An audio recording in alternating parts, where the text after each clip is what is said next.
Hello, my name is Claire Yandel, and this is my project on electromagnetics and capacitive fingerprint sensors. I have produced this project for EE Science 2 for the fall of 2020 term. So before we get into it, we have to understand what is a capacitor. Capacitors consist of two conducting plates with an insulating or dielectric medium between the two plates. Voltage is then applied across the plates, and then energy is stored in the form of an electrostatic field in the space between the two plates. Capacitance is defined as the charge of the conductor divided by the potential voltage difference of the two conductors. And here we have a figure of a simple capacitor. We have the top plate here, and then we have the bottom plate here. And this is where the energy is kept in the form of an electrostatic field. So some capacitor examples are static energy from a carpet. So whenever you walk across a carpet with socks on and you get that static energy feeling on your feet, your 2 feet are actually acting as conducting plates and your body is acting as the dielectric where the capacitance value is stored in your body. And another example is a camera flash. So what's great about capacitors is that they can release energy extremely fast. And that's what's needed for a camera flash. It's just super quick, bright light. And you have to use capacitors for this camera flash because a battery would not release that energy fast enough.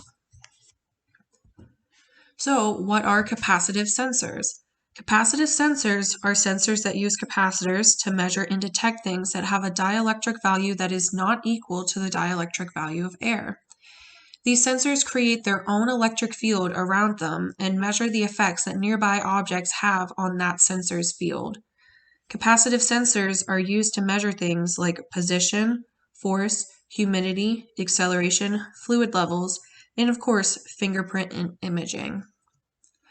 So, how do these capacitive sensors work for fingerprint scanning? Firstly, the sensor knows that there's an object near the sensor because it detects the very minute change in the electric field resulting from the object's charge. Capacitive fingerprint sensors use many tiny conductive plates. These plates are smaller than the ridges of a fingerprint. These detect the ridges and lack of ridges in one's finger. So it's a bunch of tiny capacitors in a row. Each ridge has a capacitance value that the sensor can use to create a virtual map of the user's fingerprint. These sensors are detecting the change in capacitance from the medium that is touching the sensor, in this case, a finger. The map of the user's fingerprint is stored in the electronic device, and then the device will perform a specific function, usually unlocking the device, whenever the correct fingerprint is placed on the scanner. So here we have a simple diagram of a capacitive fingerprint sensor.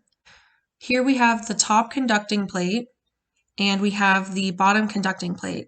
And then in between, these are the tiny little plates that are smaller than the ridge of a fingerprint. Obviously, this is not to scale. And in between them is the dielectric, and this is where the energy is stored in the form of the electrostatic field. Thank you for watching.